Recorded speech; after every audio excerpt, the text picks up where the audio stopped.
আসসালামু আলাইকুম ভাই, ওয়ালাইকুম কেমন সালাম। আছেন? আলহামদুলিল্লাহ, আপনার কি অবস্থা? আপনি কেমন আছেন? এই তো ভাই, ভালো আছি, অনেকদিন পরে দেখা হলো। ওকে, থ্যাংক ইউ ভাই। হ্যালো এভরিওয়ান, সবাই কেমন আছেন? দেখা হয়ে গেল ওয়াকিবহালের নতুন একটা ভিডিওতে। আজকে আমরা আলোচনা করব অ্যাকাউন্টস ডিপার্টমেন্ট নিয়ে। সো শুরুতেই আমি বলে নিচ্ছি, দেখতেই পেলেন আমি আমার অফিস কলিগের কাছে এসেছি। তিনি আমাদের শ্রদ্ধেয় ওয়াহিদ ভাই, উনি অ্যাকাউন্টসের অ্যাসিস্ট্যান্ট ম্যানেজার হিসাবে আমাদের এই ইউনিটের দায়িত্ব পালন করছেন।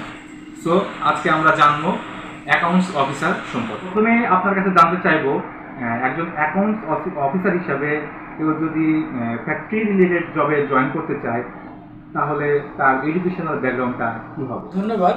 মূলত বাংলাদেশের প্রেক্ষাপটে একজন স্টুডেন্টের MBA ইন বিজনেস স্টাডিজ যদি অ্যাকাউন্টিং ব্যাকগ্রাউন্ডের হয় তো খুবই ভালো। এর পাশাপাশি সে চাইলে CA এবং ICAB course and ERP course যদি থাকে তো খুবই ভালো। যদিও সে এই প্রফেশনাল কোর্সগুলো সে তার জব নেওয়ার পরে চাকরির পাশাপাশি করতে পারবে। সেকেন্ড কোশ্চেন আপনার কাছে, সাধারণত একজন বিগিনারের কি ধরনের জব রেসপন্সিবিলিটিটা পালন করতে হয় একজন অ্যাকাউন্টস অফিসার হিসেবে? যদি জব রেসপন্সিবিলিটির কথা বলি তাহলে প্রথমত তার কিছু বেসিক এক্সপিরিয়েন্স থাকতে হবে, যেমন MS word, excel, PowerPoint and এর পাশাপাশি ERP বিভিন্ন সফটওয়্যার সম্পর্কে তার এক্সপিরিয়েন্স থাকতে হবে। এবং সে কাজের ক্ষেত্রে তার পেটি ক্যাশ মেনটেন করতে হবে এবং বিল ভাউচার পোস্টিং দিতে হবে, ডেবিট ভাউচার, ক্রেডিট ভাউচার। পাশাপাশি তার ব্যাংকে যেতে হবে এবং ব্যাংক বুক মেনটেন করতে হবে, তার LC ফলো আপ করতে হবে। এটা সে পর্যায়ক্রমে করবে, তবে তার মূলত যেই একজন বিগিনারের যেটা থাকতে হবে সেটা হচ্ছে MS ওয়ার্ড এবং এক্সেল সম্পর্কে তার ভালো একটা আইডিয়া থাকতে হবে, কারণ অ্যাকাউন্টস ডিপার্টমেন্টের ম্যাক্সিমাম কাজগুলোই আমাদের এক্সেলে করা হয়। পাশাপাশি আমাদের কোম্পানিতে আমরা সফটওয়্যারও ব্যবহার করি, বাট আমাদের এক্সেলেও অধিকাংশ রিপোর্টগুলোই আমাদের এক্সেলে করতে হয়। ভাই আপনার কাছে লাস্ট কোশ্চেন, একজন ফ্রেশার যখন অ্যাপ্লাই করবে কোনো মানে অ্যাকাউন্টস অফিসার পোস্টের জন্য, সো সেক্ষেত্রে সে স্যালারি কত চাইবে, কত আশা করতে পারে? বাংলাদেশের জব মার্কেটগুলোতে স্যালারির বিভিন্ন রেঞ্জ থাকে।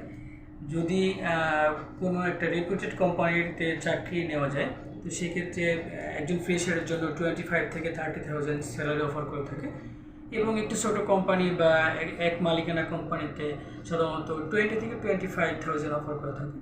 এটা পর্যায়ক্রমে ইয়ারলি ইনক্রিমেন্ট হয়, যেটা একটা সময় গিয়ে ভালো একটা স্যালারিতে দাঁড়ায়, যেটা নিয়ে সে ভালোভাবে লাইফ লিড করতে পারে। সর্বশেষে আপনি আমার দর্শকদের জন্য অথবা সর্বসাধারণের জন্য যারা আসলে চাকরি প্রার্থী, তাদের জন্য যদি কিছু টিপস শেয়ার করতেন। সর্বোপরি আমি বলতে চাই, বাংলাদেশের প্রেক্ষাপটে অ্যাকাউন্টস ডিপার্টমেন্টের জব খুবই একটা ভালো জব এবং স্মার্ট জব বটে। এখানে কেরিয়ার ডেভেলপ করার ভালো সুযোগ রয়েছে।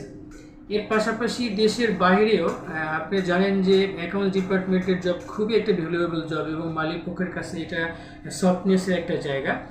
এবং আমি বলবো যারা অ্যাকাউন্টিং ব্যাকগ্রাউন্ড নিয়ে পড়াশোনা করেছেন তারা এই অ্যাকাউন্টস ডিপার্টমেন্টের জবটা প্রেফার করতে পারেন আপনাদের বেটার ফিউচারের জন্য।